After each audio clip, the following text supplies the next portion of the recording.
Je veux partager avec vous quelque chose qui a changé ma vie, plus que toute autre chose. Je veux que vous réfléchissiez vraiment en regardant cette vidéo. Ce n'est pas très long, mais c'est très puissant, et il y a quelque chose là-dedans qui n'est pas enseigné à l'école.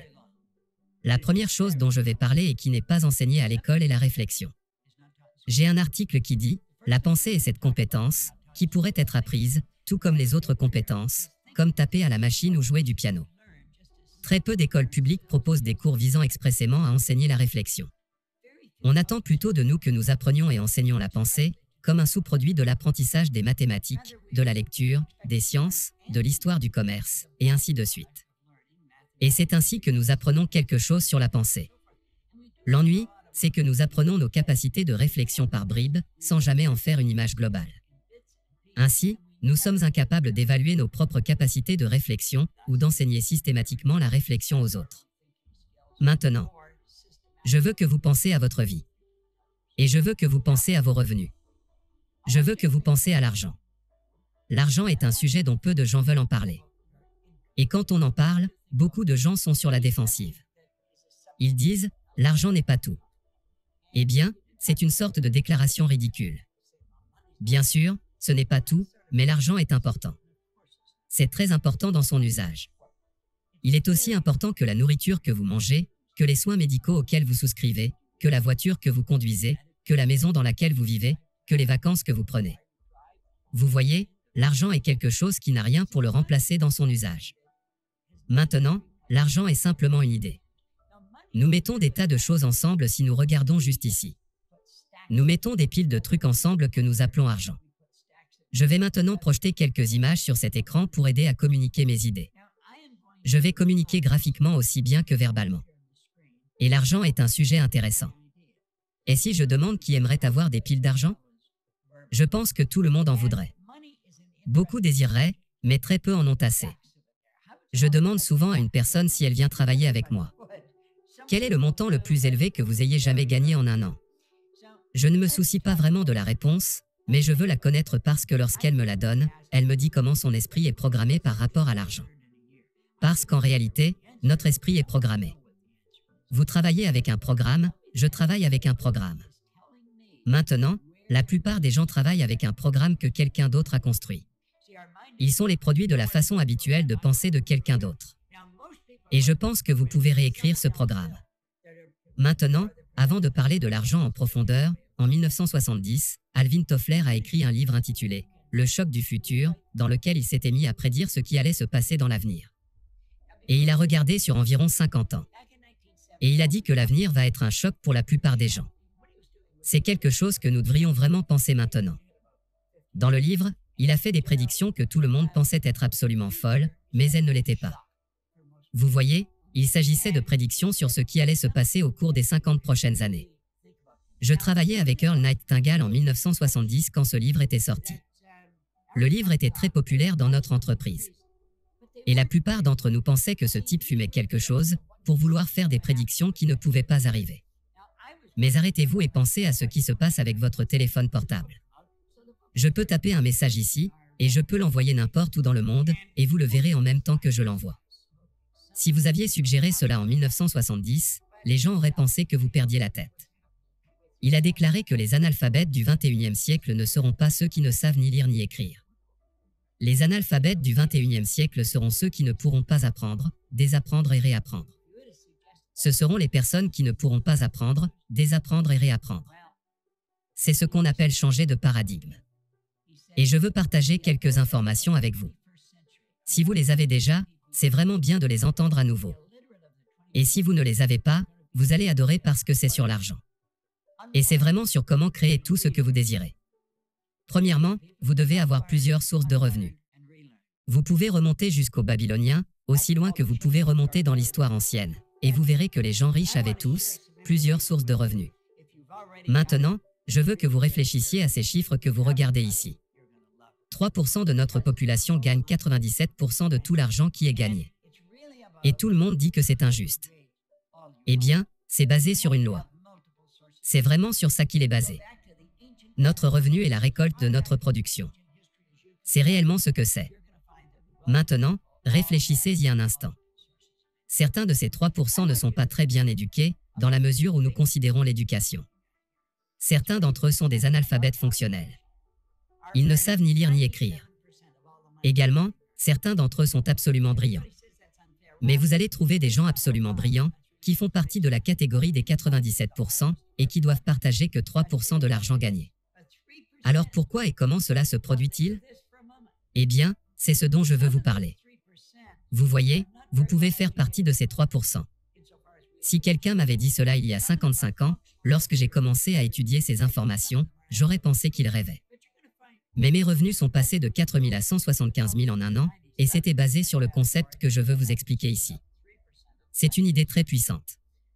Ce que nous devons comprendre, c'est que gagner de l'argent n'est pas le fruit du hasard. Vous pouvez faire partie du groupe des 3% en créant de multiples sources de revenus. Maintenant, comme je viens de le dire il y a une minute, les gens riches ont historiquement toujours eu de multiples sources de revenus. Ce n'est pas un accident. C'est fait exprès. Vous pouvez concevoir cela, je vais donc vous demander d'être vraiment attentif ici, et vous voudrez probablement regarder cette vidéo un certain nombre de fois. Il y a une loi absolue qui régit la rémunération. Nous savons qu'il y a une loi. Si je laisse un truc entre ma main, je sais que ça va tomber. Si je le laisse, ça va tomber.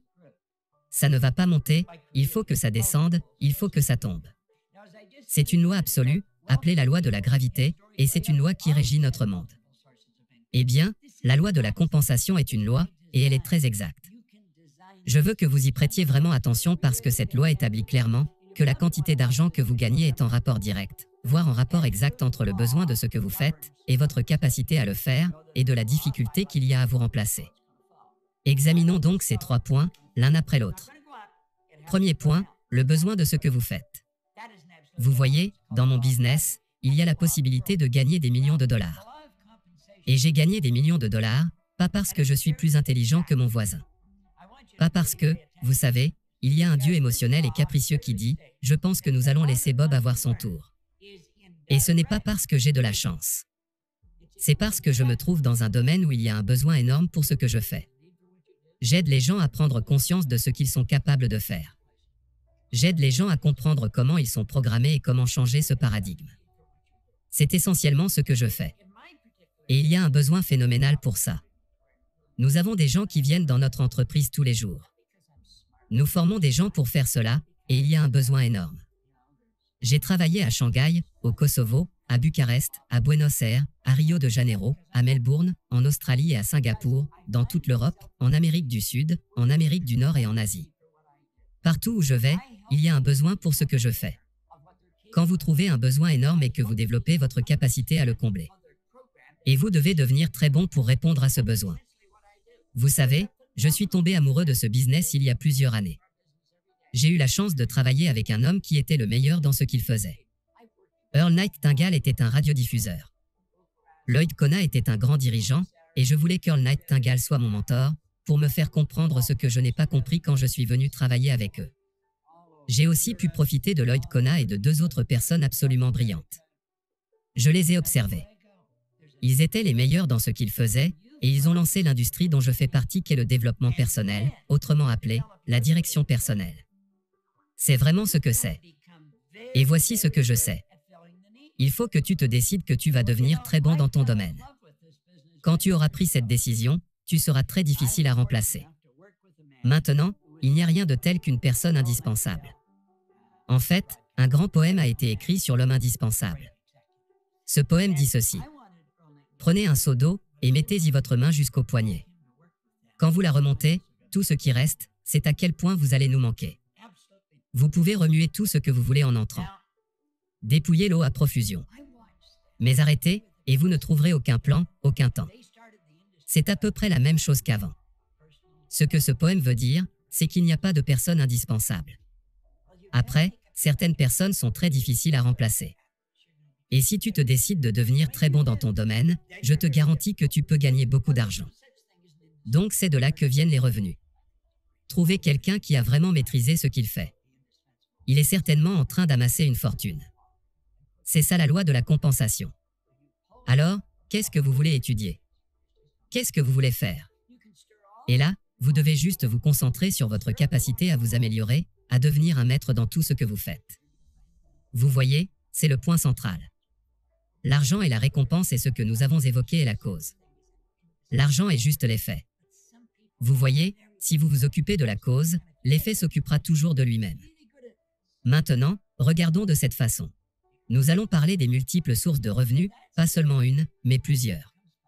Je suis tombé sur ça dans les années 60, et quand je suis tombé dessus, j'ai pensé que c'est vraiment quelque chose. Vous avez le monde entier en face de vous. Vous remarquerez que sur la carte, le monde entier est là, et que vous êtes assis en plein centre. Tu peux te placer n'importe où sur la carte, tu peux te placer où tu veux, je te dis que tu es au centre du monde. Peu importe où vous êtes au centre du monde. Vous pourrez être au Mozambique, vous êtes au centre du monde. Vous pouvez être à Rio de Janeiro, vous êtes au centre du monde. Il y a beaucoup de choses à votre droite comme à votre gauche. Et il y a beaucoup de choses derrière vous, comme il y en a devant vous. Donc, commencez là où vous êtes et établissez une source de revenus. MSI est un acronyme pour multiples sources de revenus. Et comme je le dis maintenant, là où vous êtes, c'est ce que vous gagnez en ce moment qu'est votre revenu actuel. Le MSI est un revenu supplémentaire. Ce n'est pas un autre emploi. Ce n'est pas un meilleur travail. Ce n'est même pas un travail. C'est une source de revenus. L'argent est une récompense reçue pour un service rendu. Quand je dormais la nuit dernière, je rendais un service basé sur des choses que j'ai faites il y a quelque temps. Pensez-y de cette façon. Pensez à une rockstar comme Elvis Presley. Sa succession gagne encore de l'argent grâce à ses disques qui passent à la radio. Il a fait des enregistrements et ces enregistrements sont diffusés à la radio, et à chaque fois qu'ils sont diffusés, l'argent va dans son patrimoine. C'est ce qu'on appelle un revenu passif, c'est ce qu'on appelle une source de revenus. Eh bien, vous pouvez créer des sources de revenus, et vous pouvez les créer dans le monde entier. Là, vous vous dites peut-être, comment les créer? Eh bien, vous n'avez pas besoin de savoir comment. Vous devez juste prendre une décision que vous allez le faire. Le comment viendra. Ne laissez pas le comment vous freiner. Et une fois que vous en avez un qui est accompli, vous en aurez un autre.